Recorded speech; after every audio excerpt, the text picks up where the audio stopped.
मुखं करोति वाचालं पंगुं लंघायते गिरिं यत्कृपातमहं वन्दे श्रीगुरुं दीनतारिणम्। हरे कृष्ण।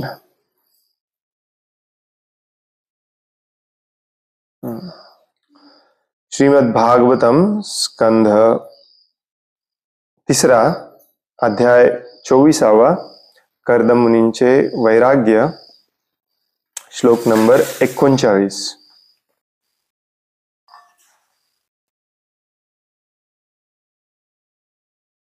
माम आत्मानं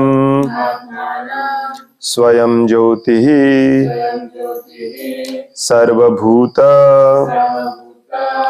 गुहाशयम् आत्मन्ने एव आत्मना वीक्ष विशोक अभयं ऋच्छसि। ममात्मानं स्वयं ज्योतिः सर्वभूत गुहाशयम् आत्मन्नेवात्मना वीक्ष विशोको भयं ऋच्छसि। मामात्मानं स्वयं ज्योतिः सर्वभूत गुहाशयम् आत्मन्नेवात्मना वीक्ष विशोको भयं ऋच्छसि। मामात्मानं स्वयं ज्योतिः सर्वभूत गुहाशयम् आत्मन्नेवात्मना वीक्ष विशोको भयं ऋच्छसि। मामात्मानं स्वयं ज्योतिः मामात्मानं स्वयं ज्योतिः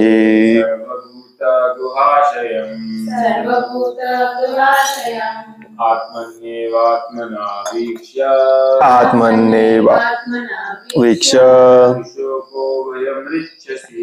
विशोको भयं ऋच्छसि। मामात्मानं स्वयं ज्योतिः सर्वभूत गृहाशयम् आत्मन्नेवात्मना वीक्ष विशोको भयं ऋच्छसि। मामात्मानं स्वयं ज्योतिः सर्वभूत गुहाशयम् आत्मन्नेवात्मना वीक्ष विशोको भयं ऋच्छसि। मामात्मानं स्वयं ज्योतिः सर्वभूत गुहाशयम् आत्मन्नेवात्मना वीक्ष विशोको भयं ऋच्छसि। माम मला आत्मानं परमात्मा स्वयं ज्योतिः स्वयं प्रकाशित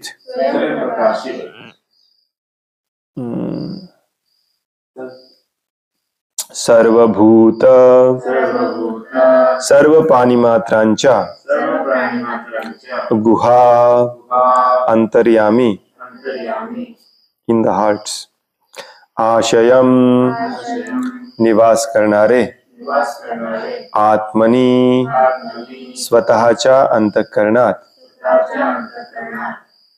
थ्रू युअर इंटेलेक्ट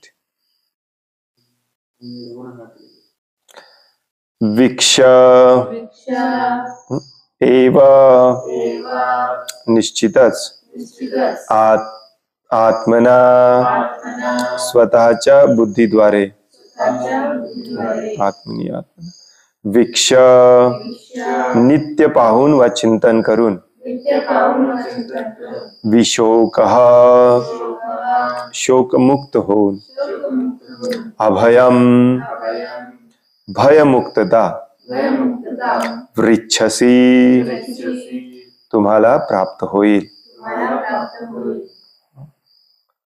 भाषांतर आहे मी परमश्रेष्ठ व स्वयंप्रकाशित आत्मा असून सर्व प्राणीमात्रांच्या अंतर्यामी वास करतो. तेव्हा स्वतःच्या बुद्धीद्वारे तुम्ही आपल्या अंतःकरणात मला नित्य पाहू शकाल. त्यायोगे तुम्हाला सर्व शोक आणि भयापासून मुक्त अशा शाश्वत जीवनाचा स्तर प्राप्त होईल. इंटरेस्टिंग. ह्या श्लोकावरती श्रील प्रभुपाद काय लिहितात माहिती नाही, आपण वाचूया.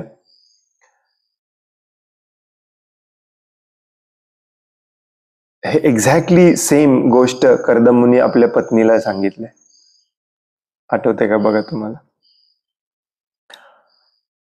या भौतिक जीवनातून मुक्त होणे किंवा मुक्तता प्राप्त करणे म्हणजे शोक आणि भयापासून मुक्त होणे. त्याच्याशिवाय माणूस मुक्त होऊ शकत नाही. आठवते? कर्दम मुनी आपल्या पत्नीला म्हणतात, मी आता तुला भगवंतांचं प्रेम देईन, जे घेतल्यानंतर तू भय आणि शोकापासून मुक्त होशील.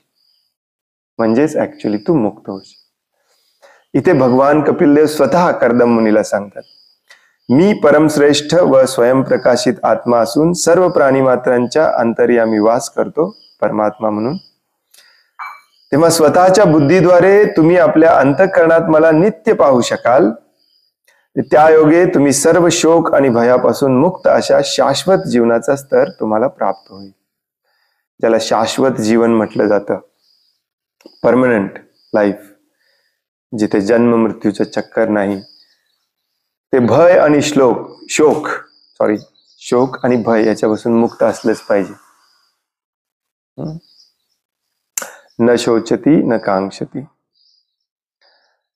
आणि त्याचबरोबर दुसरा अत्यंत महत्वाचा मुद्दा इथे भगवंत कर्दम मुनींना सांगतात, ते म्हणजे मी कुठे दूर नाही आहे किंवा मी कुठे खूप महत् प्रयासाने तुम्हाला मला शोधायचं नाहीये. मी तुमच्या अंतःकरणामध्ये कायम आहे, सगळ्यांच्या सोबत आहे, कायम आहे. जो पूर्णपणे कृष्ण भावना भवित होतो त्याला आपल्या अंतःकरणात असलेले भगवंत दिसतातच कायम. त्याला कुठे जास्त इकडे तिकडे शोधावं लागत. मी आता 4 दिवस झालं म्हणतोय हा अध्याय संपत येणार आहे. परत प्रत्येक श्लोकावरती श्रील प्रभुपाद खूप छान आणि मुद्देसूद असं तात्पर्य देतात. याच्यावरती पण मोठं तात्पर्य आहे. बघू. तात्पर्य श्रील प्रभुपादांद्वारे ब्रह्मज्योतीचा अनुभव, ध्यान धारणा व मानसिक तर्क आदी विविध प्रकारे परमसत्य जाणून घेण्यासाठी लोक अत्यंत आतुर असतात. परंतु या श्लोकात कपिलदेव माम या शब्दाचा उपयोग करून श्री भगवान हे परमसत्याचे आत्यंतिक स्वरूप आहेत यावर जोर देतात.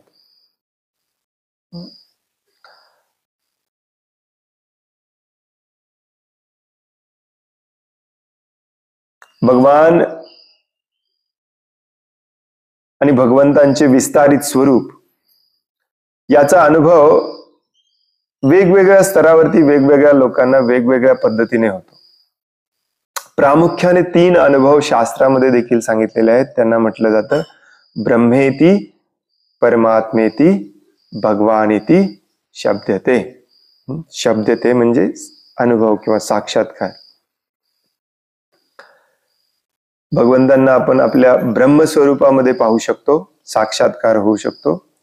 त्यांच्या परमात्मा स्वरूपामध्ये साक्षात्कार होऊ शकतो आणि भगवान स्वरूपामध्ये साक्षात्कार होऊ शकतो. त्याच्यावरती आपण बऱ्याचदा चर्चा केलेली आहे. म्हणजे काय?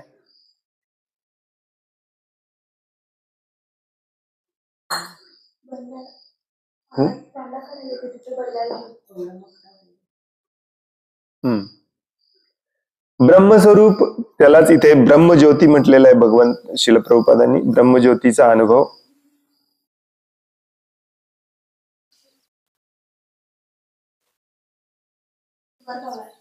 म्हणजेच भगवंतांची ही सर्वत्र प्रसरलेली अव्यक्त निराकार अशी शक्ती, त्याला ब्रह्मज्योती म्हटलं जातं.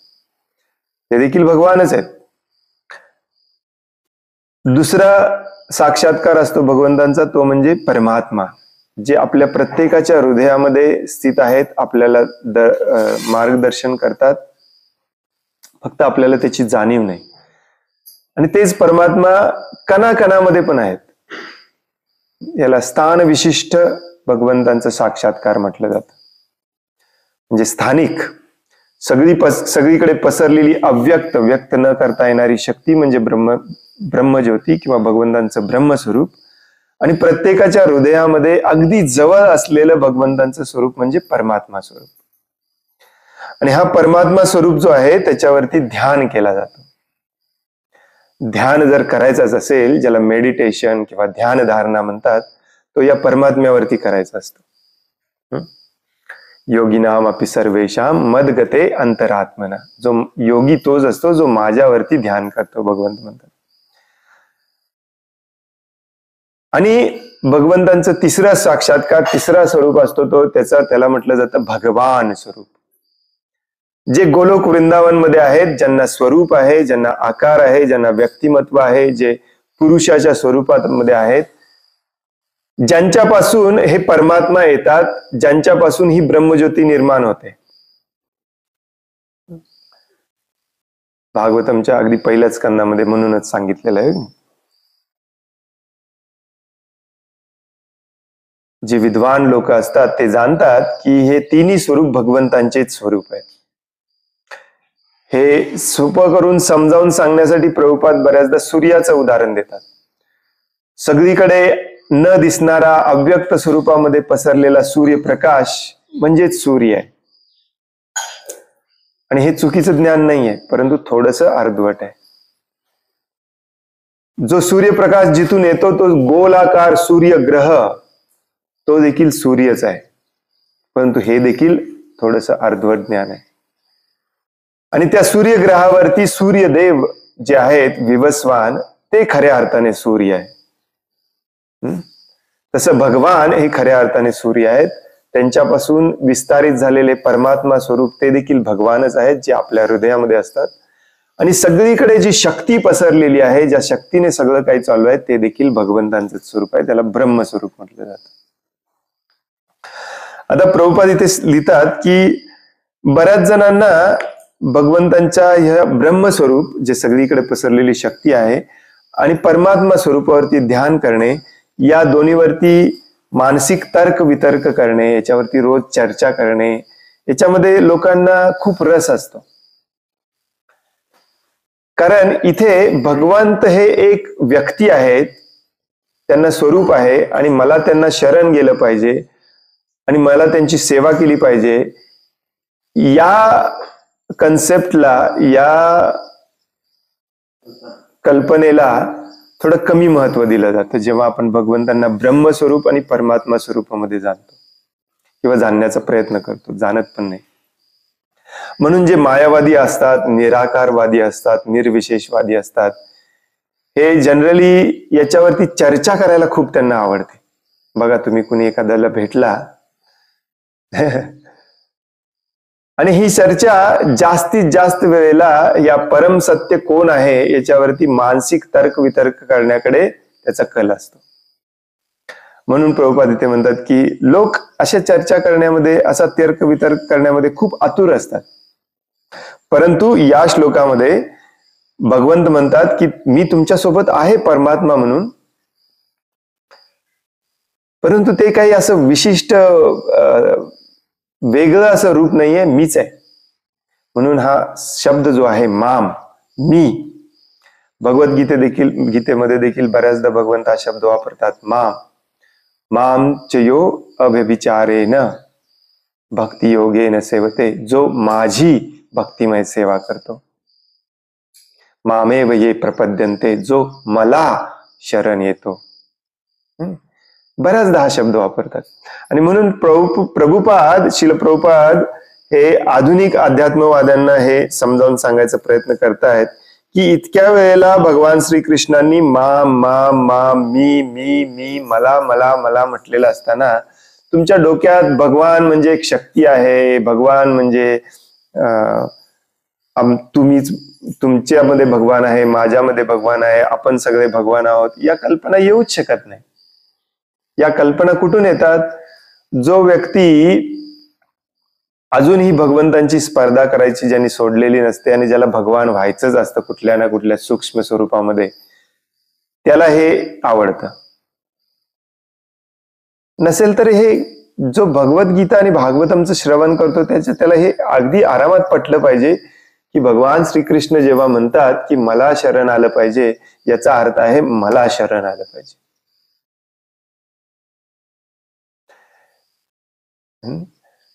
आपल्या प्रभुपाद बऱ्याचदा समजावून सांगतात की आपले एक महान तत्वज्ञानी होऊन गेले आपल्या भारतामध्ये, त्यांचं नाव आहे डॉक्टर राधाकृष्णन. भारताचे राष्ट्रपती होते. त्यांनी स्वतःची देखील भगवद्गीतेवरती स्वतःचं भाष्य पण लिहिलेलं आहे आणि त्याच्यामध्ये ते लिहितात की श्रीकृष्ण कोणी व्यक्ती नाही आहे, ही एक अध्यात्माची कल्पना आहे जी तुमच्यामध्ये आहे, माझ्यामध्ये आहे, सर्वांच्या मध्ये आहे. त्याला शरण जायचंय. आणि असं बरेच जण सांगतात ऍक्च्युली आजकाल देखील. आणि हा सगळ्यात मोठा मूर्खपणा आहे. कारण हा जो अहंकार आहे, हा जो द्वेष आहे, तिरस्कार आहे, कोणीतरी श्रेष्ठ माझ्यापेक्षा असू शकतो, ही कल्पना जेव्हा आपल्याला सहन झालेली नाही, म्हणूनच तर आपण आपल्याला इथे या तुरुंगामध्ये, या भौतिक जगामध्ये पाठवलेलं आहे. कारण या द्वेषातून, या तिरस्कारातूनच ऍक्च्युली खऱ्या अर्थाने आपलं भौतिक जीवन सुरू होतं. आपला खरा आजार असतो.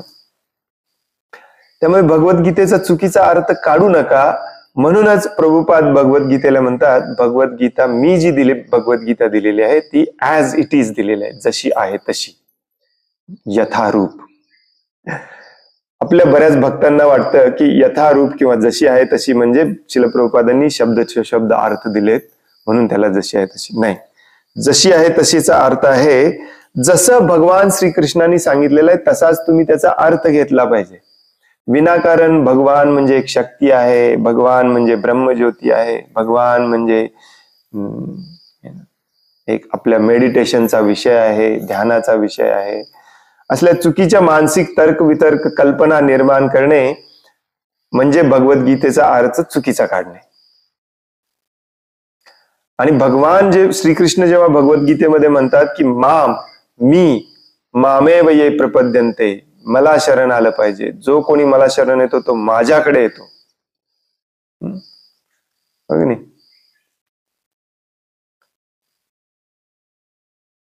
त्यक्त्वा देहम पुनर्जन्म नेती मामेती सो अर्जुना. भगवंत म्हणतात त्याला पुन्हा जन्म मिळत नाही, तो माझ्याकडे येतो. भगवंत असं म्हणत नाही तो अध्यात्मामध्ये विलीन होतो, तो ब्रह्मज्योतीमध्ये एकरूप होतो, तो माझ्याशी एकरूप होतो. माम एती, भगवंत तो माझ्याकडे येतो. आता एखादा व्यक्ती म्हणतो माझ्याकडे येतो म्हणजे तो व्यक्ती असला पाहिजे, तो निराकार आकार नसलेला, स्वरूप नसलेला कसा असेल. आणि म्हणून श्रील प्रभुपादांची जी फाईट होती, जे युद्ध होतं, ते या विशेष करून या निराकारवादी मायावादी लोकांच्या सोबतच होतं. म्हणूनच त्यांना आपण निर्विशेषवादी, शून्यवादी, पाश्चात्य देशतारीने म्हणतो. म्हणून मी एवढा वेळ घेतला आहे पहिलं वाक्य समजावून सांगायला. परंतु या श्लोकात कपिलदेव माम या शब्दाचा उपयोग करून श्री भगवान हे परम सत्याचे आत्यंतिक स्वरूप आहे यावर जोर देतात. आत्यंतिक म्हणजे काय? फायनल. बरेचसे मराठी शब्द आपल्याला पण शिकायचे आहेत जेव्हा आपण भागवतम वाचतो. Is that Prabhupada says in English final? But Kapil Dev uses the word mam to emphasize that the personality of God is the ultimate feature. Ultimate म्हणजे फायनल. शेवट कोण आहे? मी आहे. माम. भगवद्गीतेत ही भगवंत सर्वत्र माम अर्थात मला या शब्दाचा उपयोग करतात. प्रभुपादांनी सेम सांगितलेलं आहे की नाही. परंतु दुष्ट तत्वज्ञानी या स्पष्ट अर्थाचाही अनर्थ करतात. माम म्हणजे पूर्ण पुरुषोत्तम श्री भगवान. भगवंत विविध अवतारांद्वारे कसे प्रकट होतात हे जर मनुष्य पाहू शकला आणि भगवंत प्राकृतिक शरीर धारण न करता आपल्या मूळ शाश्वत आध्यात्मिक रूपाद्वारेच अवतरित होतात हे जाणू शकला तर त्याला खऱ्या अर्थाने भगवंतांचे स्वरूप समजलेले आहे. हे प्रभुपाद का सांगतायत? कारण हे जे निर्विशेषवादी निराकारवादी लोक जे भगवंतांना स्वरूप नाही असं मानतात ते भगवंतांच्या अवतारांना मानतात. ते काय म्हणतात? भगवंत म्हणजे एक शक्ती आहे, आपण पण त्याच शक्तीचा एक भाग आहोत. आपण आता सध्या अडकलेलो आहे कर्मबंधनामध्ये. एक दिवस याच्यातून मुक्त होऊन आपल्याला पुन्हा भगवंतांमध्ये विलीन होऊन भगवान व्हायचे आहे. मग हे भगवान श्रीकृष्ण, कपिल देव, वराह अवतार, राम, नृसिंह, परशुराम हे कोण होते? भगवंतांचे अवतार होते. म्हणजे कोण होते? एक सामान्य पुरुष होते आमच्या तुमच्यासारखे, जे आपल्याला हे अध्यात्म शिकवायला आले होते. परंतु शास्त्र वेगळंच सांगतं आपल्याला. शास्त्र काय सांगतं? भगवान श्रीकृष्ण कोणत्याही अवतारामध्ये अवतीर्ण झाले तरी त्यांचा या भौतिक जगाशी काही संबंध नसतो.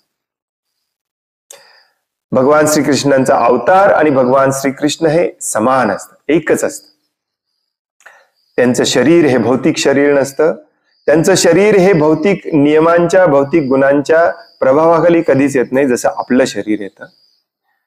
आणि या सगळ्याचा निष्कर्ष काय काढायचा आपल्याला? की मी भगवान किंवा भगवंतांशी एकरूप किंवा भगवंतांमध्ये विलीन कधीच होऊ शकत नाही. हे जोपर्यंत डोक्यातून जात नाही आपल्या, तोपर्यंत आपला अहंकार जात नाही. भले तुम्ही जप करत असला तरी. बरेच लोक जप करतात, 4 नियमांचं पालन करतात, परंतु अजूनही डोक्यात ही कल्पना असते की मी श्रेष्ठ होणार आहे एक दिवस. आणि म्हणूनच अध्यात्मामध्ये अहंकाराला सोडणे इतकं महत्वाचं आहे. सगळ्यात पहिला लेयर भगवान श्रीकृष्ण तयार करतात तो म्हणजे अहंकाराचा. आणि हेच श्रीमद भागवतमच्या 1ल्या, 2ऱ्या, 3ऱ्या स्कंदामध्ये 10 वेळा रिपीट करून सांगितलेलं आहे. हे भौतिक जग जेव्हा निर्माण केलं जातं तेव्हा पहिला तत्व निर्माण केला जातो तो म्हणजे अहंकार. पहिलं तत्व कुठलं निर्माण केलं जातं? त्याच्या आधी अहंकाराच्या पण आधी काळ. पहिला तत्व काळ निर्माण केला जातो, कारण काळानेच आपल्याला सुख दुःख मिळतं. आणि काळानंतर जे निर्माण केलं जातं ते अहंकार. आणि म्हणूनच जे सगळ्यात शेवटी जातं आपल्यातून ते देखील अहंकार. आणि हा अहंकार आपल्याला वाटतंय गेलेला आहे, परंतु गेलेला नसतो, कारण सूक्ष्म रूपामध्ये तो असतोच कुठे ना कुठेतरी. विशेष करून जे भारतामध्ये आहेत, भारतामध्ये हिंदू धर्मामध्ये सगळे दिसतात भगवंतांची पूजा करताना. पूजा करणे म्हणजे शरण जाणे नव्हे. पूजा करायला भरपूर लोक तयार आहेत, परंतु शरण जायला किती तयार आहेत? कोणी नाही. लाखो करोडो मध्ये एखादाही दिसणार नाही. कारण पूर्णपणे शरण जायला पूर्णपणे अहंकार सोडावा लागतो. आणि हा अहंकार सुटत नाही, म्हणूनच बरेचसे लोक या अशा मूर्ख कल्पनेकडे आकर्षित होतात की भगवंतांना आकार नाही, भगवंत कुणी व्यक्ती नाही, वगैरे वगैरे. म्हणून प्रभुपाद इथे म्हणतात की दुष्ट तत्वज्ञानी या स्पष्ट अर्थाचाही अनर्थ करतात. ही आश्चर्याची गोष्ट आहे ऍक्च्युली. हे तत्वज्ञानी लोक भगवद्गीतेचाच आधार घेऊन त्यांचा हा निर्विकारवाद, निर्विशेषवाद, मायावाद लोकांना शिकवत असतात. ही त्याहून मोठी आश्चर्याची गोष्ट आहे. कारण यांचं जे ज्ञान आहे ते पोकळ आहे, खोकलं आहे. कशाचा तरी आधार घेऊनच यांना ज्ञान दिलं पाहिजे. मग सगळ्यात श्रेष्ठ काय आहे? भगवद्गीता आहे. चला भगवद्गीतेलाच आपण दुमडूया, कस आपल्याप्रमाणे ट्विस्ट करूया आणि सांगूया. आणि म्हणून प्रभुपाद नेहमी सांगतात की एखाद्याला सिंपल, एकदम सिंपल संस्कृतचं ज्याला ज्ञान आहे, संस्कृत ज्याला संस्कृत भाषेचं ज्याला ज्ञान आहे, त्याला पण समजेल की जो व्यक्ती अर्जुनाशी बोलतोय तो स्पष्टपणे सांगतोय की माम म्हणजे मला शरण यायचंय. नाही तर त्याने तो शब्द वापरलाच नसता, माम. ओके, कशाला शब्द वापरायची गरज काय आहे? माम. तथापि निर्बुद्ध लोक हे सत्य समजू शकत नसल्याने या सत्यावर पुन्हा पुन्हा सर्वत्र जोर देण्यात येतो. म्हणून प्रभुपाद पुन्हा पुन्हा आपल्याला हे सांगतात. तुम्हाला वाटत असेल की प्रभूजी आम्ही तर मानतो भगवंतांना, भगवंतांच्या स्वरूपाला पण मानतो, आम्ही मायावादी थोडीच आहे. हे परत परत प्रभुपाद आपल्याला कशाला सांगतायत? आणि जरी प्रभुपादांनी परत परत सांगितलेलं असलं, ठीक आहे, वाचून सोडून द्या प्रभूजी, तुम्ही आम्हाला परत परत कशाला सांगताय? याची दोन कारण आहेत. पहिलं म्हणजे जसं मी मगाशी म्हणालो की आपल्या मनात देखील खूप कुठे कुठेतरी आतमध्ये अजूनही हा मायावाद, निर्विशेषवाद आहे. नाहीतर आपण उद्याच काय, कालच भगवंतांना शरण गेलो असतो. आपल्याला पण एवढ्या सहजासहजी भगवंतांना शरण जायचं नाहीये. याचं समूळ उच्चाटन केलं पाहिजे. म्हणून एखादी गोष्ट जेव्हा रिपीट केली जाते तेव्हा समजायचं की ह्याच्यात काहीतरी आहे. एक तर मला समजलेलं नाहीये म्हणून रिपीट केलं जातं, किंवा हे अत्यंत महत्वाचं आहे म्हणून रिपीट केलेलं आहे. तर पहिला उद्देश हा आहे की हे आपल्याला पण अजून पटलेलं नाही, आपल्यात पण ही भावना आहे म्हणून प्रभुपादांनी रिपीट केलेलं आहे, म्हणून आपण पण नेहमी रिपीट करतो. आणि दुसरा महत्वाचा मुद्दा म्हणजे आपल्याला बाहेर जाऊन या अशा मूर्ख, निर्विशेषवादी, निराकारवादी, भगवंतांना स्वरूप नाही असं म्हणणाऱ्या लोकांची फायटिंग करायचंय. त्यामुळे आपल्याला माहिती असलं पाहिजे सगळं ज्ञान. भगवान श्रीकृष्ण कुठे माम म्हणतात, का माम म्हणतात, हे शास्त्रोक्त पद्धतीने शास्त्राचा संदर्भ देऊन आपण फायटिंग करायचंय. प्रभुपाद म्हणतात शास्त्राचा संदर्भ न देता कधीही फायटिंग करायचं नाही, कधीही डिबेट करायचं नाही, विवाद करायचं नाही. म्हणून या सत्यावरती पुन्हा पुन्हा सर्वत्र जोर देण्यात येतो. भगवंत स्वतः अंतरंग शक्तीद्वारे स्वतःला कृष्ण, राम वा कपिल रूपामध्ये प्रकट करतात. त्यांची ही रूपे केवळ पाहिल्याने मनुष्याला प्रत्यक्ष ब्रह्मज्योतीच दिसत असते. कारण ब्रह्मज्योती म्हणजे दुसरे काही नसून भगवंतांची अंगकांतीच आहे. भगवंतांच्या शरीरातून हा प्रचंड प्रकाश जो बाहेर पडलेला असतो त्यालाच ब्रह्मज्योती म्हटलं जातं. आणि हे ब्रह्मज्योतीच आपल्याला भगवंतांना पाहण्यापासून थांबवते. कुठे वाचले हे आपण? श्री ईशोपनिषद मध्ये एका श्लोकामध्ये सांगितलेलं आहे, हो की नाही, उपनिषदांमध्ये, की ब्रह्मज्योती आपल्या डोळ्यांना अशी फक्क असा हेडलाईट, हायवेवरती हेडलाईट जेव्हा आपल्या डोळ्यावरती पडतो तेव्हा ती गाडी दिसतच नाही आपल्याला, तसा प्रकार आहे. म्हणून श्री ईशोपनिषद मध्ये, वेदांमध्ये, उपनिषदामध्ये भगवंतांना अशी प्रार्थना केलेली आहे की ही ब्रह्मज्योतीचं जे आवरण आहे ते कृपया थोडस प्रखरता त्याची कमी करा, दूर करा, जेणेकरून मी तुम्हाला पाहू शकेन. हे एक भक्त जाणू शकतो, ज्याने वेदांचा अभ्यास केलाय त्याला हे कळू शकतं. परंतु 99.99% लोक या प्रखर प्रकाशालाच भगवान समजतात, त्याच्या पलीकडे काही नाही आहे असं समजतात. हा प्रॉब्लेम आहे. फॉर एक्झाम्पल, भगवान श्रीकृष्णांनी हे स्वरूप, आपलं ओरिजिनल स्वरूप दुर्योधनाला दाखवायचा प्रयत्न केला. शांती प्रस्ताव जेव्हा घेऊन गेलेले आणि दुर्योधनाने जेव्हा ऑर्डर दिली की या ग्वाल्याला अटक करा, भगवंत म्हटले तुला माहिती नाहीये मी कोण आहे, थांब मी तुला माझं स्वरूप दाखवतो.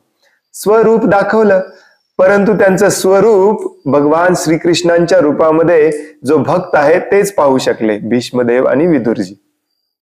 बाकी सगळ्यांना फक्त तो प्रकाश दिसला, प्रचंड प्रमाणामध्ये प्रखर असा प्रकाश दिसला, बाकी काहीच दिसलं नाही. दुर्योधनाला तर काहीच दिसलं नाही. आणि म्हणूनच याच्यावरून काय शिकायचंय, ज्याला हे प्रकाश प्रकाशाचं आवरण, ब्रह्मज्योतीचं आवरण काढून भगवंतांच्या वैयक्तिक रूपाला पाहता येत नाही, तो भगवंतांना कधीच शरण जात नाही.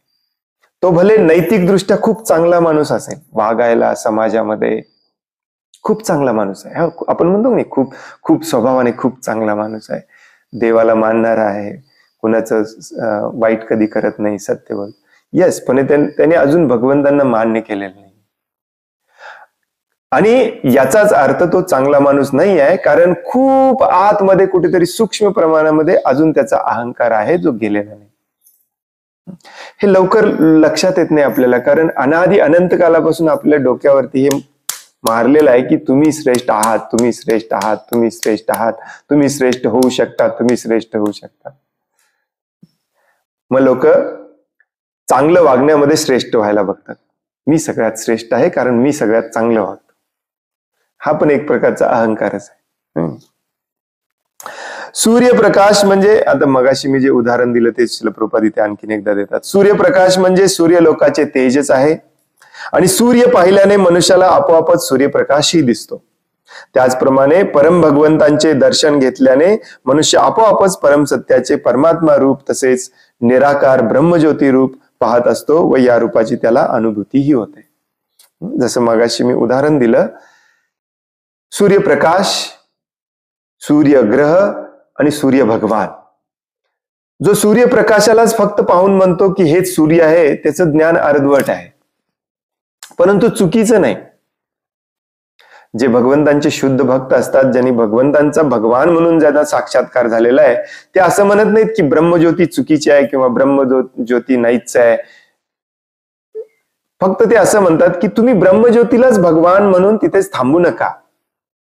हे ब्रह्मज्योती जी आहे ती भगवंतांपासून आलेली आहे, भगवान आहेत. हे म्हणजे कसं झालं, सूर्यप्रकाशाला सूर्य म्हणून त्याच्या पलीकडे काय नाही असं म्हटल्यासारखं झालं. त्यामुळे जो भगवंतांना भगवान स्वरूपामध्ये जाणतो तो आपोआप सूर्य भगवंतांचं परमात्मा स्वरूप पण जाणतो, आणि जो आपोआप सूर्य किरण म्हणजे भगवंतांची सगळीकडे पसरलेली ब्रह्मज्योती शक्ती पण जाणतो. दुसरं उदाहरण आपण नेहमी बघतो ते गुलाबजामुनचं. जो गुलाबजामुन खातो त्याला गुलाबजामुनचा आकार पण आपोआप कळतो, गुलाबजामुनचा स्मेल, सुगंध पण आपोआप कळतो. परंतु बाहेरच्या खोलीत बसून गुलाबजामुनच्या सुगंधालाच गुलाबजामुन समजणाऱ्याचं ज्ञान अर्धवट आहे. चुकीचं नाहीये, परंतु अर्धवट आहे. म्हणून आपल्याला जे भक्ती मार्गावरती आहेत त्यांना याचं प्रतिपादन पुन्हा पुन्हा केलं जातं की आपल्याला भगवान स्वरूपापर्यंत जायचंय, भगवंतांची डायरेक्टली सेवा करायची आहे, भगवंतांना डायरेक्टली शरण जायचंय. आणि हाच भगवद्गीतेचा मूळ संदेश आहे. सर्वधर्मान परित्यज्य, सगळ्यात महत्वाचा श्लोक जिथे पुन्हा माम शब्द येतो. सर्वधर्मान परित्यज्य माम एकम शरणम व्रज, फक्त मला शरण यायचंय. हा भगवंतांचा अंतिम संदेश आहे. परमसत्य हे 3 रूपामध्ये अस्तित्वात आहे. हे भागवतांमध्ये पूर्वीच स्पष्ट केलेले आहे. परमसत्याचे पहिले रूप म्हणजे निराकार ब्रह्म, म्हणजेच सूर्यप्रकाश, म्हणजेच गुलाबजामुनचा फक्त वास सगळीकडे पसरलेला. तसंच भगवंतांचं हे ब्रह्मस्वरूप सगळीकडे पसरलेलं असतं. जे काही चालू आहे ते सगळं या ब्रह्मस्वरूपाच्या शक्तीमध्ये चालू आहे. दुसरे रूप प्रत्येकाच्या हृदयामध्ये अंतर्यामी स्थित असणारे परमात्मा स्वरूप, म्हणजेच सूर्यग्रह, म्हणजेच आतमध्ये खोलीत जाऊन गुलाबजामुन पाहणे, जवळ जाऊन पाहणे. तसं परमात्मा आपल्या हृदयामध्ये अगदी जवळ बसलेले आहेत. आणि तिसरे व सर्वश्रेष्ठ रूप म्हणजे पूर्ण पुरुषोत्तम भगवान, ज्यांच्यापासून हे सूर्यग्रह आहे, ज्यांच्यापासून सूर्यकिरण आलेला आहे, ते सूर्यदेव. म्हणजेच गुलाबजामुन तोंडात घालून त्याचा खरा अनुभव घेणे. ज्याला गुलाबजामुनचा खरा अनुभव आलेला असतो, ज्याला भगवान कळालेत, त्यांना परमात्मा पण कळतो, त्यांना ब्रह्मस्वरूप पण कळतं, गुलाबजामुनचा आकार पण कळतो, गुलाबजामुनची स्मेल पण कळतो, सगळंच कळतं. म्हणून याला परिपूर्ण ज्ञान म्हटलेलं आहे. परिपूर्ण साक्षात्कार म्हटलेला आहे भगवंतांचा. जो मनुष्य परमपुरुषाला पाहतो त्याला आपोआपच परमात्मा आणि ब्रह्मस्वरूपाचा साक्षात्कार होतो. त्याला सेपरेटली हे याच ब्रह्मस्वरूपाचं परमात्मा स्वरूपाचं सेपरेटली त्याला साक्षात्कार घ्यावा लागत नाही किंवा ज्ञान घ्यावं लागत नाही. आणि जे ब्रह्मवादी आहेत किंवा परमात्मावादी आहेत, ध्यानवादी आहेत, हे मात्र तुमच्याशी तर्कवितर्क करून तुमच्याशी डिबेट करतील, भांडतील की नाही तुम्हाला याच मार्गाने गेलं पाहिजे.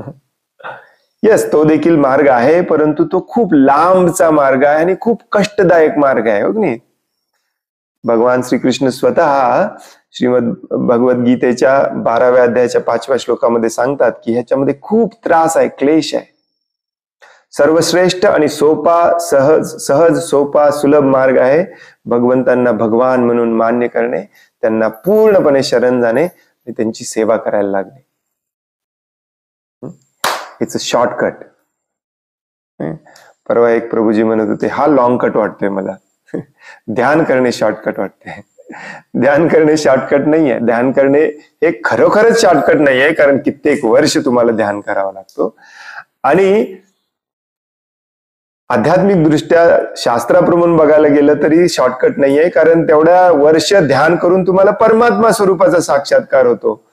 त्याच्या पुढे जेव्हा तुम्ही त्याची सेवा करायला लागता मग भगवान स्वरूपाचा साक्षात्कार होतो. म्हणून भक्ती मार्ग हा सर्वश्रेष्ठ मार्ग तर आहेच, त्याचबरोबर प्रभुपाद, भगवान श्रीकृष्ण सगळे सांगतात की अगदी सहज सोपा सुलभ मार्ग आहे. याचा तुम्ही अवलंब करा, याला तुम्ही डायरेक्टली घ्या.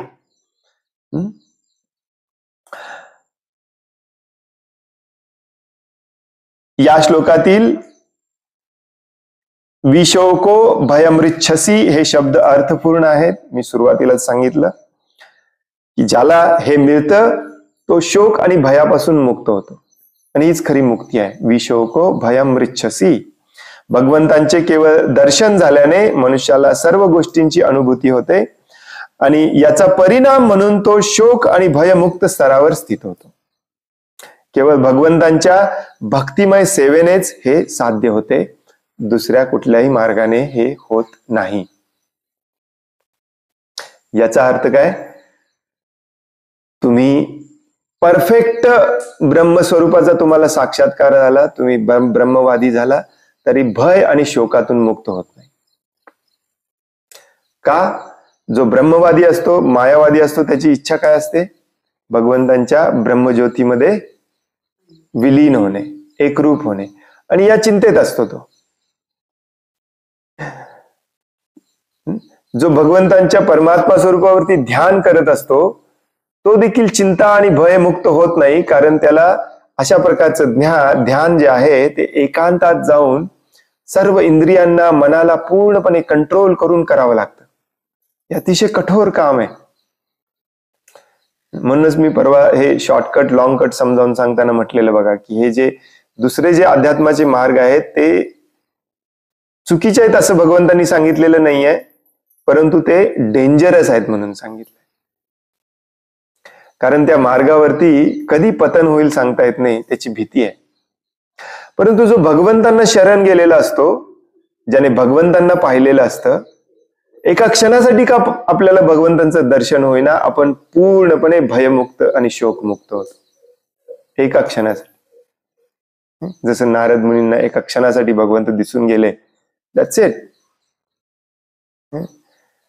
हे अनादि अनंत काल जन्म मृत्यूच्या चक्रात सापडलेले आपला हा बद्ध आत्मा एका क्षणाच्या भगवंतांच्या भगवान स्वरूपाच्या दर्शनाने पूर्णपणे भय शोक मुक्त होतो. त्याला पुन्हा देह प्राप्त करायला लागत नाही. भगवंतांचे केवळ दर्शन झाल्याने मनुष्याला सर्व गोष्टींची अनुभूती होते आणि याचा परिणाम म्हणून तो शोक आणि भयमुक्त स्तरावर स्थित होतो. केवळ भगवंतांच्या भक्तिमय सेवेनेच हे साध्य होते. आता हेच वाक्य उलट वाचायचं म्हटलं तर कसं होतंय? जोपर्यंत ही आपली परीक्षा आहे, श्रील प्रभुपाद म्हणतात, भक्तीमध्ये तुम्ही पुढे गेलाय की नाही, भक्तीमध्ये तुम्ही शुद्ध व्हायला लागलाय की नाही, तुम्ही शुद्ध भक्त झालाय की नाही, होता आहात की नाही, हे दुसरं कुणी तुम्हाला भक्तिशास्त्रीचा कोर्स घेऊन सर्टिफिकेट देऊन सांगणार नाही. तुम्ही परीक्षा तुमची स्वतःचीच घ्यायची आणि ती कुठली परीक्षा घ्यायची आहे? मी भयमुक्त आणि शोकमुक्त झालोय का, किंवा कितपत झालोय. होय ना? या भौतिक जगाचं हे मूळ लक्षण आहे. भौतिक जगातला कुठलाही प्राणी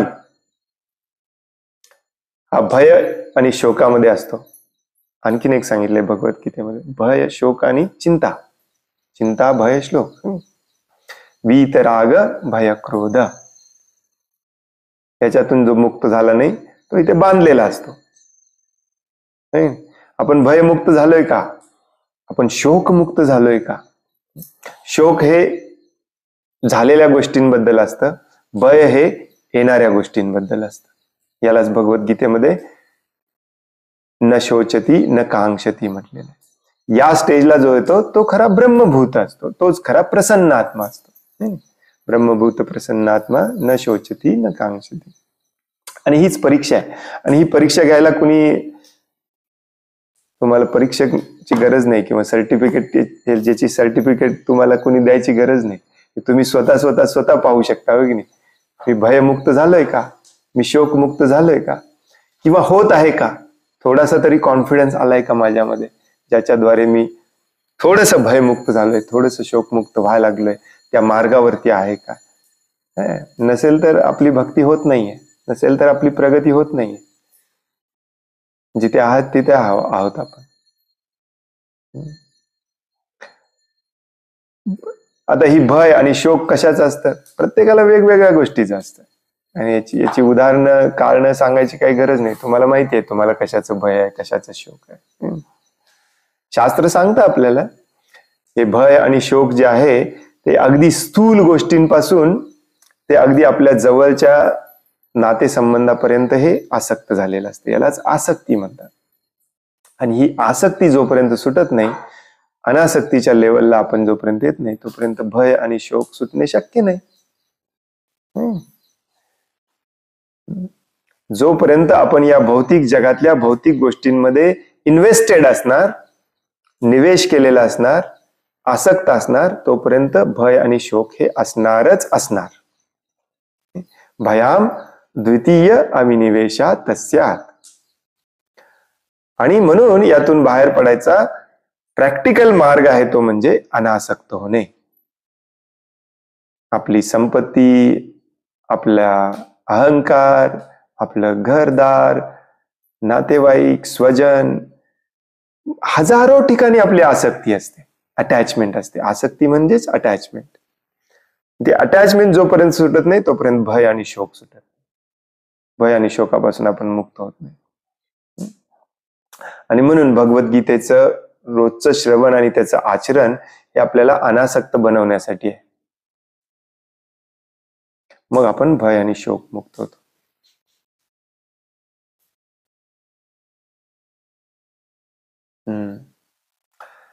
हरे कृष्ण.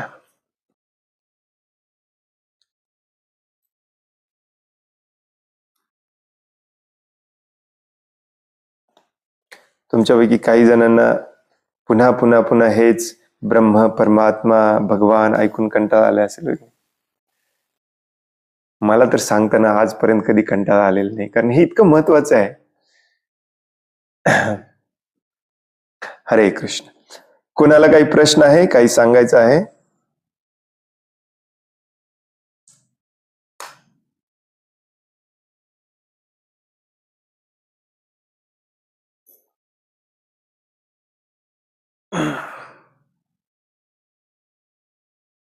हरे कृष्ण प्रभुजी, दंडवत प्रणाम. हरे कृष्ण, दंडवत प्रणाम.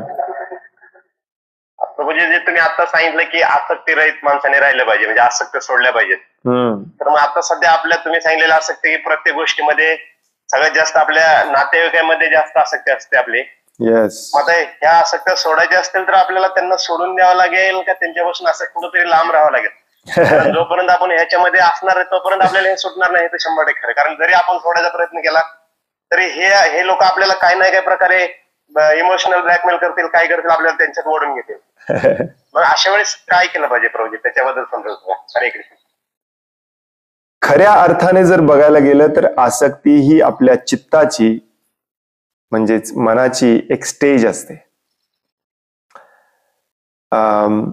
मी इंजिनिअरिंगला असताना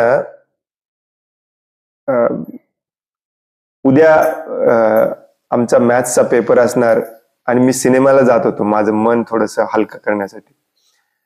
ऍक्च्युली थिएटरमध्ये जाऊन बसणार मी आणि माझ्या वर्गातल्या सगळ्या मुलांना खूप आश्चर्य वाटायचं त्याचं, कारण इंजिनिअरिंगच्या एका पण सेमिस्टरला असं झालं नाही की मी वर्गात पहिला आलो नाही. आणि सगळ्यांना खूप आश्चर्य वाटायचं ऍक्च्युली याचं, कारण मी रट्टा कधीच मारायचो नाही. आणि मग मी तेव्हा चेष्टेने त्यांना म्हणायचो की झेले चित्रमंदिर, म्हणजे पूर्वी टॉकीज होते, आजकाल कोण टॉकीजला सिनेमा बघायला जात नाही, खूप मोठे टॉकीज असायचे. आज म्हणजे आता जे मल्टिप्लेक्स आहेत त्याच्यापेक्षा 4-5 पटीने मोठे असायचे. खूप मोठा साऊंड, मोठा पडदा. त्या टॉकीज मध्ये बसून तुम्हाला अभ्यास करता आला पाहिजे, मग म्हणायचं तुम्हाला त्या सब्जेक्टमध्ये इंटरेस्ट आहे. तसं खऱ्या अर्थाने जर बघायला गेलं तर ऍक्च्युली नातेवाईकांच्या मध्ये राहून तुम्ही त्यांच्याबद्दल अनासक्त असलं पाहिजे. ही खरी मनाची स्टेज असते, मनाची एक लेवल असते. परंतु या स्टेजला आपण जाऊ शकत नाही हे आपल्याला पण माहिती आहे, कुणीच जाऊ शकत नाही.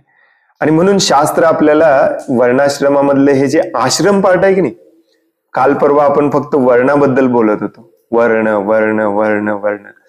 हा जो आश्रम पार्ट आहे हा याच्यासाठी बनवलेला आहे. आश्रमाला शिला प्रभुपाद म्हणतात जीवनाचे 4 स्टेजेस. आश्रमाचा वर्णाशी काही संबंध नाही, फक्त ह्याला जोडून म्हटलं जातं कारण ही 4 आणि 4 8 मिळून ही समाजाची ही सिस्टीम आहे, वर्ण आश्रम सिस्टीम. ऍक्च्युली वर्ण वेगळे असतात, आश्रम वेगळे असतात. त्यांचा थोडा संबंध असतो, कारण जो संन्यास आश्रम आहे तो शूद्रांना अलाउड नसतो, कारण तेवढी पात्रता नसते संन्यास आश्रमापर्यंत पोहोचायची. या पद्धतीने संबंध असतो, त्याच्याशिवाय काही संबंध नसतो. तर हे जे आश्रम आहे हे आपल्याला अनासक्त बनवण्यासाठी भगवंतांनी निर्माण केलेली ही स्टँडर्ड सिस्टीम आहे. आणि म्हणून बऱ्याच लोकांना हे असं ऐकल्यानंतर वाटतं की घर सोडायचं की काय, घर सोडायचं की काय, घर सोडायचं की काय. नाही, घर नाही सोडायचं. आपल्या स्वजनांवरची आपली जी आसक्ती आहे ती सोडायची. कारण आपल्याला असं वाटतं की हा माझा आहे म्हणून याच्यावरती मला जास्त प्रेम केलं पाहिजे आणि शेजाऱ्यावरती कमी केलं पाहिजे. म्हणजे यातूनच निर्माण होतं आपला लोभ, आपला मत्सर, आपला द्वेष, जे आपल्याला पापी बनवतं. ते आपण सोडत नाही. मग प्रत्येकावर प्रेम, प्रत्येक जीवावरती समान प्रेम करायला आपल्याला शिकायचं असेल तर सगळ्यांना आपलं नातेवाईक म्हणायला शिकलं पाहिजे. यालाच शिला प्रभुपाद म्हणतात वसुधैव कुटुंबकम. सगळी पृथ्वी माझं कुटुंब आहे. आपल्या हिंदू धर्मामध्ये लोक म्हणतात की नाही वसुधैव कुटुंबकम, आणि मुस्लिमांचा द्वेष करतात. द्वेष हा पापाचा करायचा असतो, पाप्याचा करायचा नसतो. त्यामुळे आपल्या घरातले लोक जर आपल्या भक्ती मार्गावरती अडथळे असतील तर त्यांच्या स्वभावाचा द्वेष करायचा असतो, त्यांचा द्वेष करायचा नसतो. आणि त्याच वेळी आसक्त राहणे म्हणजे काय, आपण आपल्या घरातल्यांच्या बद्दल आपला सॉफ्ट कॉर्नर असतो. जेवढा त्याग आपण त्यांच्याबद्दल करू शकतो तेवढा त्याग आपण दुसऱ्याबद्दल करू शकत नाही. शुद्ध भक्तांची सेवा करायची म्हणून सांगितलंय, त्याला पण आपण मागे ठेवतो थोडस. आपल्या कुटुंबियांना हाय प्रायोरिटी देतो. भगवंतांचं काम करायला काही आलं की आपल्या कुटुंबियाचं काम पहिल्यांदा हाय प्रायोरिटीवरती असतं, है की नाही. याचा अर्थ आपल्या कुटुंबियांना सोडायचं नाही आहे. विशेष करून ग्रहस्थ आश्रमामध्ये ज्याने प्रवेश केलाय त्याने ग्रहस्थ आश्रमाचं दायित्व हे पूर्ण केलंच पाहिजे. आपल्या कुटुंबियांचा तिटकारा आलाय म्हणून सोडून संन्यास घेणे हे चुकीचं आहे. आता याच्यामध्ये कलियुगामध्ये मात्र जशी वर्णाची सिस्टम पूर्णपणे बिघडलेली आहे तशी आश्रमाची सिस्टम पण पूर्णपणे बिघडलेली आहे. आणि कलियुगामध्ये तुम्हाला नातेवाईक पण असे भेटणार नाहीत किंवा अगदी घरातले देखील असे भेटणार नाहीत जे तुमच्या भक्तिमय सेवेला प्रोत्साहन देतील, त्याला चांगलं म्हणतील. पूर्वीच्या युगामध्ये हे सगळ्यात बेस्ट मानलं जायचं. आता जो एखादा व्यक्ती भक्तीमध्ये जातोय, पुढे जातोय म्हटले की घरातल्यांना पहिल्यांदा भीती वाटते, तुम्हाला ते मागे वळायला बघणार. कारण सगळे आसुरी प्रवृत्तीचे झालेले. त्यामुळे मी नेहमी हाच सल्ला देतो की आपल्या मार्गदर्शक असतात, आपले गुरु असतात, त्यांच्याशी सल्ला घेऊन तुम्ही ठरवलं पाहिजे की कितपत घरातल्यांना सहन करायचं, घरातल्यांचा विरोध भक्तीला सहन करायचा, आणि कधी त्यांना पूर्णपणे सोडून, फिजिकली अक्षरशः सोडून जायचा निर्णय घ्यायचा. कारण सोडलं तर पाहिजे. वर्णाश्रम पद्धतीमध्ये 50व्या वर्षी सोडायला सांगितलेलं आहे. कदाचित तुम्हाला लवकर सोडावं लागेल, कारण घरातले सगळे आसुरी प्रवृत्तीचे आहेत. याची उदाहरणं आहेत बऱ्याच ठिकाणी. तुम्ही भागवतम ऐकत आहात, विदुरजी घर सोडून का गेले?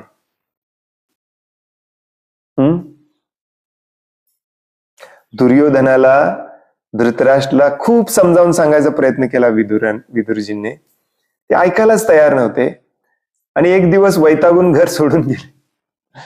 तुमचं तुम्ही बघा म्हणले, मी चाललो धाम यात्रेला. ऑफकोर्स त्यांना जेव्हा कळालं की युद्ध संपलंय, अजूनही धृतराष्ट्राची आसक्ती गेलेली नाही आहे, म्हणून परत घरी आले धृतराष्ट्राला सांगायला आणि परत धृतराष्ट्राला घेऊन गेले. त्यामुळे यस, प्रभुपाद पण सांगतात की विशेष करून जिथे घरातले नशा करतात, मांसाहार करतात, पती ज्याचा पती दारू पितो, मारहाण करतो, अशा लोकांनी, अशा घरामध्ये अशा लोकांना भक्तीमध्ये आणण्याचा, भक्तीमध्ये समजावून सांगण्याचा प्रयत्न करून पण काय उपयोग नसतो. एका लिमिटच्या वर गेलेलं असतं, अशा ठिकाणी सोडून दिलं पाहिजे. हे एक जस्ट उदाहरण म्हणून मी सांगतोय. प्रत्येकाची सिच्युएशन वेगळी असते. परंतु ज्या घरामध्ये सात्विक वातावरण आहे, परंतु भगवंतांना पूर्ण शरण जायची तयारी नाही, तिथे थोडस सहन करत आपण त्यांना पण भक्तीत आणायचा प्रयत्न करत एका ठराविक वयापर्यंत राहिलं पाहिजे, आणि मग त्या ठराविक वयानंतर आपण वानप्रस्थ घेतला पाहिजे. हे शास्त्राचं आपल्याला हे आहे. पूर्वीच्या काळामध्ये कंपल्सरी होतं ऍक्च्युली. परवाच आपण वाचलं की नाही, 50व्या वर्षी घर सोडलंच पाहिजे. प्रभुपाद म्हणतात सोडलेच पाहिजे, कारण नाही तर आपली आसक्ती सुटत नाही. आता हे कशासाठी सांगितलंय बघा.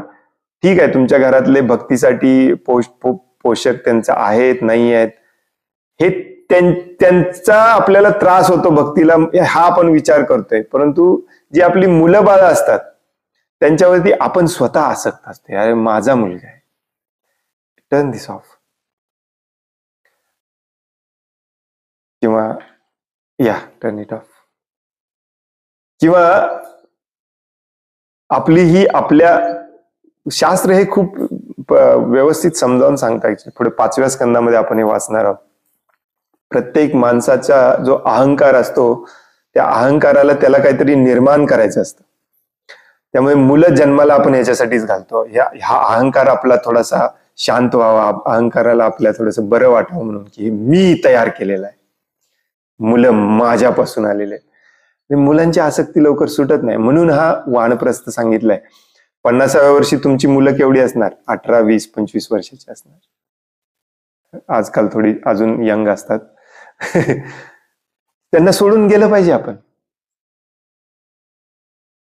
कितीही आपला मुलगा अगदी भक्त जरी असला तरी आपण त्यांना सोडून गेलं पाहिजे. हेच तर कर्दमुनी दाखवून देत आहेत. कर्दमुनींच्या घरात भगवान श्रीकृष्ण स्वतः जन्मलेत, तरी कर्दमुनी घर सोडून चालले. कारण का, एका वयानंतर आपण पूर्णपणे भगवंतांच्या सेवेमध्ये यायलाच लागतं. नसेल तर तुमची प्रगती कधीच होणार नाही. इम्पॉसिबल आहे. ही जी आसक्ती आहे, ही आसक्ती सगळ्यात स्ट्रॉंग आसक्ती असते, पैशापेक्षा, संपत्तीपेक्षा, मालमत्तेपेक्षा. परंतु शास्त्र किंवा भगवान श्रीकृष्ण एवढे पण मूर्ख नाही आहेत की तुम्हाला आजच्या आज सोडायला सांगतात. म्हणून तर हा आश्रमाची व्यवस्था केलेली आहे. ब्रह्मचारी आश्रमातून तुम्ही गृहस्थ आश्रमात पडूच नका, डेंजरस आहे. डायरेक्टली संन्यास घ्या.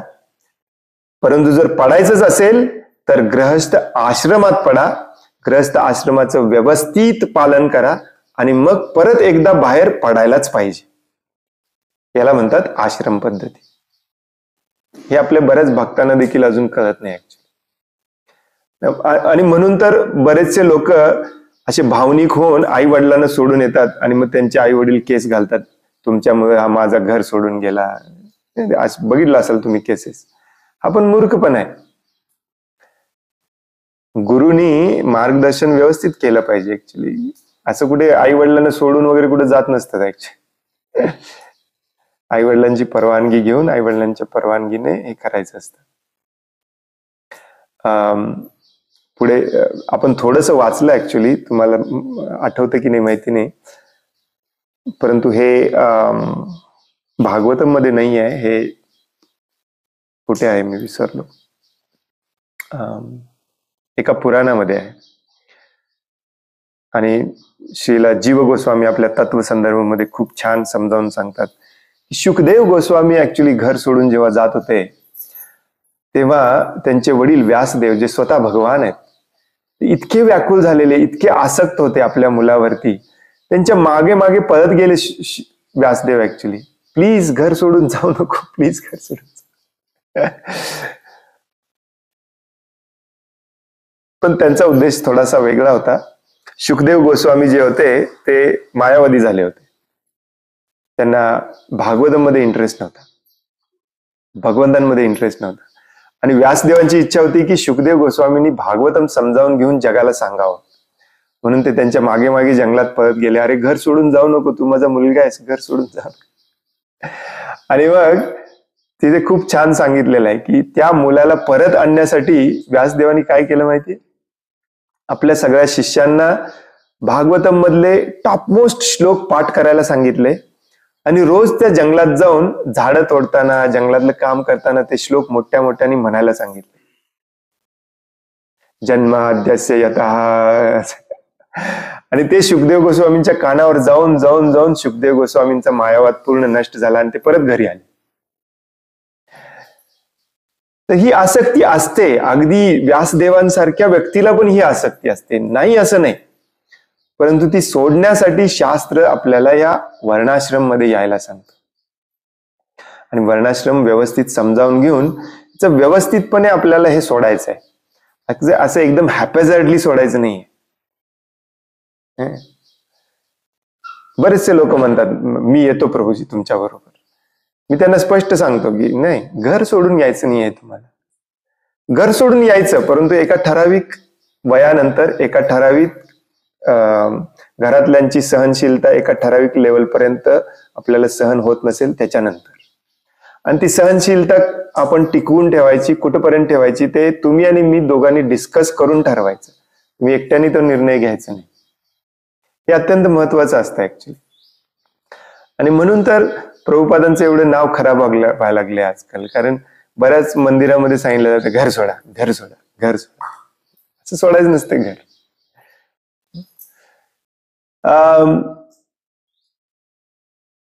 तुमच्या बाबतीत प्रभूजी डायरेक्टली तुम्ही सोडलं तर चालतंय, कारण तुम्ही ऑलरेडी सोडलेल्याच प्रमाणेच आहे. तुम्ही ऑलरेडी नैष्टिक ब्रह्मचारी आहे. तुम्हाला डायरेक्ट संन्यासच घ्यायचा आता. परंतु गृहस्थांसाठी, गृहस्थ जे असतात त्यांनी खूप विचार करून, आपल्या मार्गदर्शक जे असतात, आपले गुरु जे असतात त्यांच्याबरोबर चर्चा करून हा निर्णय घ्यायचा असतो. पण सोडलं तर पाहिजे.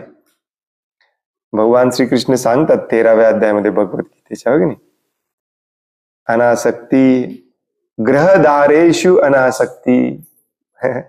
भगवंत म्हणतात अनासक्ती तर महत्वाची आहे, त्यातल्या त्यात सगळ्यात महत्वाची आहे घर, मुलं बाळ यांची अनासक्ती.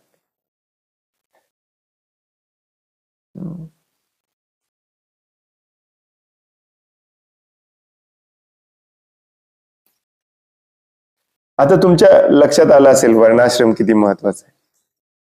त्याला आपण आपल्या या चळवळीमध्ये किती व्यवस्थितपणे समजावून सांगितलं पाहिजे, किती लोकांना हे पटवून दिलं पाहिजे. आणि हेच होत नाही एक्झॅक्टली. सगळ्याच उत्तर आहे वर्णाश्रम. सगळ्या गोष्टींचं उत्तर आहे वर्णाश्रम. प्रभूजी हे असे असे पॉलिटिक्स करतात, त्याच्यावर उपाय काय? वर्णाश्रम. हे असे चुकीच्या मार्गाने आपलं मंदिर चाललंय, आपला सत्संग चुकीच्या मार्गाने चाललाय, सगळं चुकीचं झालंय, उपाय काय? वर्णाश्रम.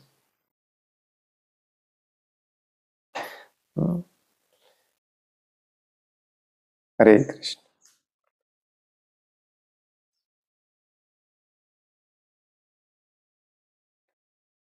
आणखीन कोणाला काही प्रश्न आहे, काही सांगायचं आहे?